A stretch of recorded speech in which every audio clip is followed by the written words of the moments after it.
आदाब, नमस्कार। The red mic में आपका स्वागत है। मैं हूं सौरभ शुक्ला।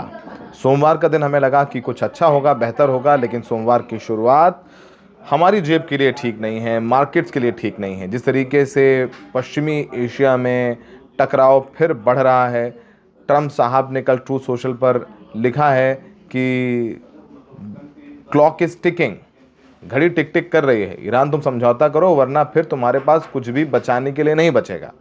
उन्होंने जब से ये बात सोशल मीडिया पर लिखी है, उसके बाद से उसका असर सोमवार को जब हिंदुस्तान के मार्केट खुले तो वो नज़र आने लगी है।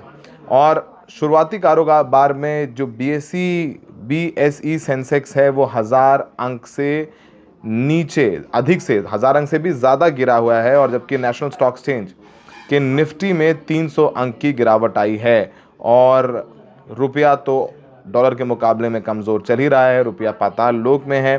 तो ये हालात बेहद ख़राब नज़र आ रहे हैं। 1000 अंक गिरा है बीएसई, और नेशनल स्टॉक एक्सचेंज का निफ्टी 300 अंक गिरा है। रुपया भी लो हो गया है। सुबह लगभग 10 बजे जब मार्केट खुले तो सेंसेक्स में 1.34% की गिरावट आई है, और निफ्टी में 1.28% की गिरावट आई है। इस गिरावट से बीएसई के जो लिस्टेड कंपनियां हैं उनका मार्केट कैप 7 लाख करोड़ रुपए घट करके 454 लाख करोड़ रुपए रह गया है। यानी मार्केट में जिनके पैसे लगे हुए हैं उनको नुकसान उठाना पड़ रहा है। दिन बढ़ने के साथ हो सकता है मार्केट संभलें, लेकिन बात यह है कि कुछ ऐसी वजह नज़र नहीं आ रही है जिससे मार्केट ऊपर भाग जाए। और जिस तरीके से मंगलवार को फिर ट्रंप ने अपने सारे जनरल्स को बुलाया है, सारे मिलिट्री ऑफिसर्स को बुलाया है बातचीत के लिए, भाई ईरान के साथ क्या करना है, ऐसा नहीं लग रहा है कि इस हफ्ते बहुत ज़्यादा कुछ मार्केट के लिए अच्छा रहेगा या मार्केट बहुत ऊपर चले जाएंगे।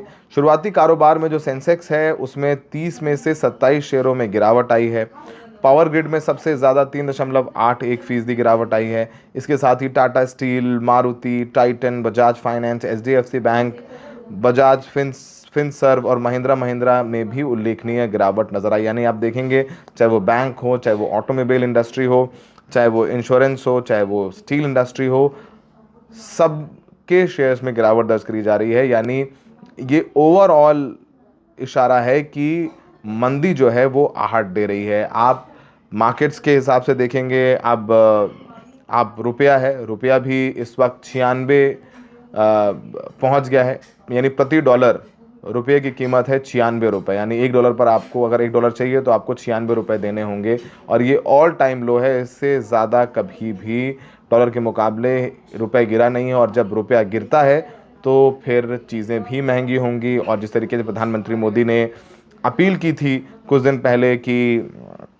वर्क फ्रॉम होम करें, विदेश यात्राओं पर ना जाएं, सोना ना खरीदें, और सोने पर भी इंपोर्ट ड्यूटी बढ़ी है, तो ये सब सारी चीज़ें किस ओर इशारा कर रही हैं। और हमने उस दिन में समझाया था कि जब प्रधानमंत्री ये कहते हैं कि सोना ना खरीदें, तेल का इस्तेमाल कम करें, घर पे तेल वगैरह जो खाते हैं वो भी कम खाएं, ये सब सारी चीज़ें क्यों कह रहे हैं? क्योंकि सारी चीज़ें बाहर से हम लोग मंगवाते हैं, बाहर से इंपोर्ट करते हैं, और जब बाहर से हम कुछ भी इंपोर्ट करते हैं तो उसका भुगतान हमें डॉलर में करना होता है। तो जब डॉलर में करना होता है और डॉलर के सामने रुपया बहुत कमज़ोर है और फॉरेन एक्सचेंज भी जाता है, तो फॉरेन एक्सचेंज को बचाने के लिए, रुपयों को भी थोड़ा बहुत मैनेज करने के लिए भी सरकार चाहती है कि हमारे यहाँ से, हिंदुस्तान से फॉरेन एक्सचेंज यानी डॉलर्स बाहर ना जाएं। क्योंकि पेट्रोल डीजल हमारा हिंदुस्तान में 80% से ज़्यादा बाहर से आता है, गोल्ड ज़्यादातर हमारा बाहर से आता है, खाने का जो पाम ऑयल है, कुकिंग ऑयल वगैरह है, अगर मस्टर्ड इस्तेमाल नहीं कर रहे हैं, ये भी बाहर से आता है। तो जब ये सारी चीज़ों की खपत कम होगी तो फिर डिमांड कम होगी, इंपोर्ट कम करना पड़ेगा, और जब खपत ज़्यादा होगी तो यानी सरकार को बाहर से तेल खरीदना पड़ेगा, गोल्ड खरीदना पड़ेगा, और उसकी कीमत तो हम ही चुकाएंगे ना। ऐसा तो है नहीं सरकार में मुफ्त में दे रही है कुछ भी, उसकी कीमत हम ही चुकाएंगे, लेकिन असर पड़ेगा अर्थव्यवस्था पर। और जिस तरीके से अभी 3 रुपये पेट्रोल, 3 रुपये डीजल महंगा हुआ है, दिल्ली एनसीआर में सीएनजी भी महंगी होती जा रही है। वैसे जिस तरीके से सीएनजी के दाम बढ़ रहे हैं तो आप सीएनजी की गाड़ी लें या पेट्रोल डीजल की गाड़ी लें, बहुत ज़्यादा कुछ अंतर नहीं है। अब ये 10-12 रुपये का ही फ़र्क सिर्फ रह गया है। वो ज़माने चले गए जब सीएनजी और पेट्रोल डीजल में आधे का अंतर होता था।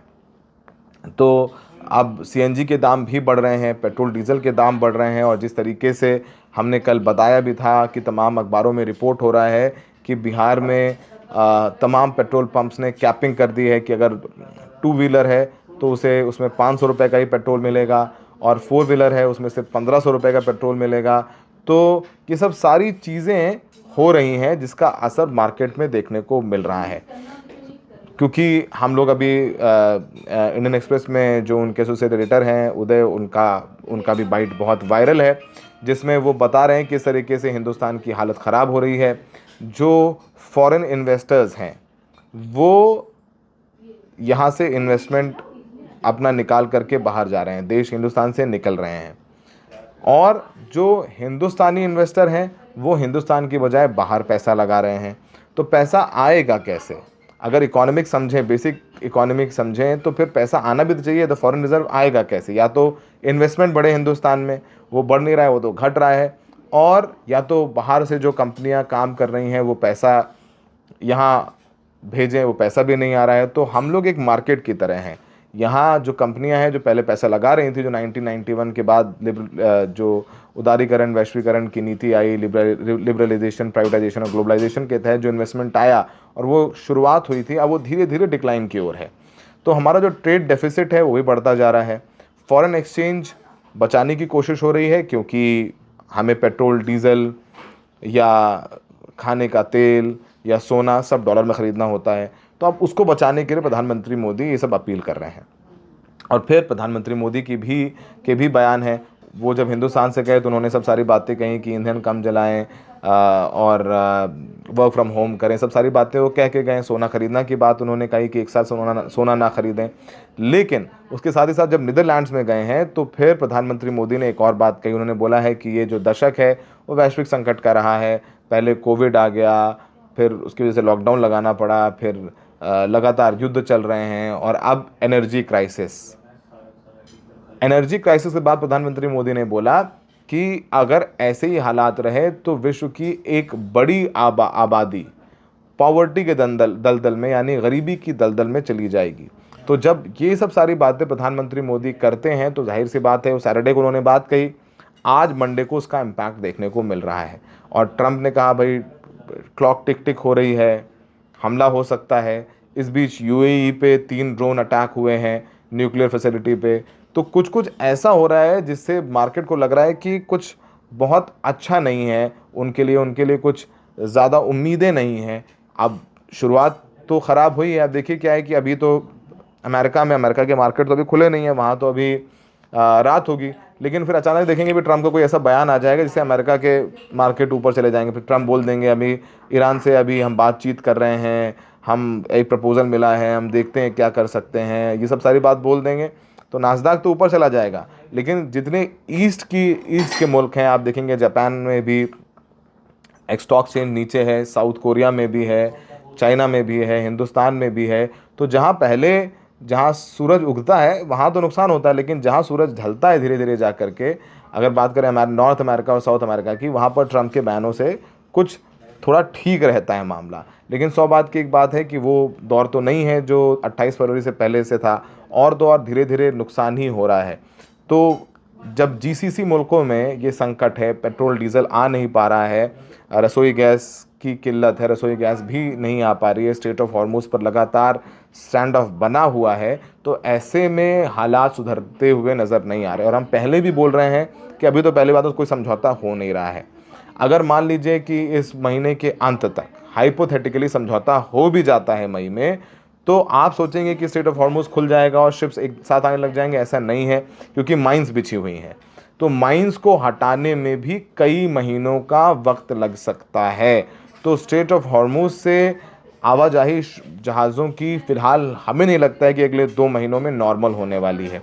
यानी आपको ब्रेस फॉर द इम्पैक्ट, मतलब इम्पैक्ट के लिए तैयार रहना चाहिए। जैसा मार्केट देख रहे हैं वैसे आपको समझना सोचना होगा कि आने वाले दिनों में हम लोगों को तैयार रहना पड़ेगा। और यही वजह है कि पेट्रोल पंप्स पर भीड़ है, बहुत सारे पेट्रोल पंप शाम को ही सूख जा रहे हैं, बंद कर दिए जा रहे हैं।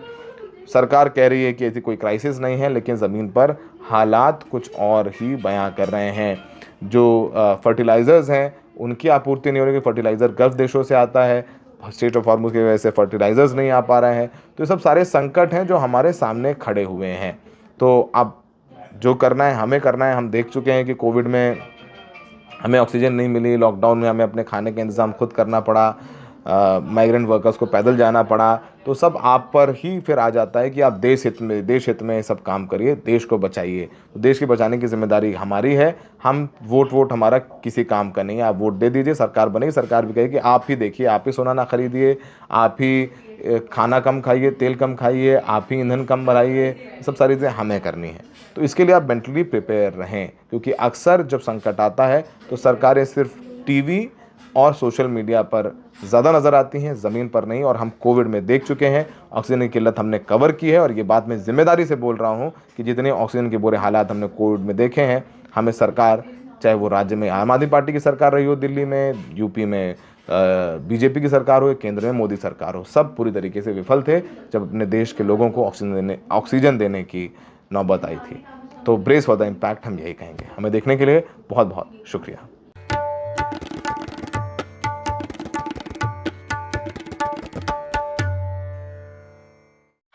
दोस्तों मेरे चैनल को सब्सक्राइब करिए, लाइक करिए, शेयर करिए ज़्यादा से ज़्यादा।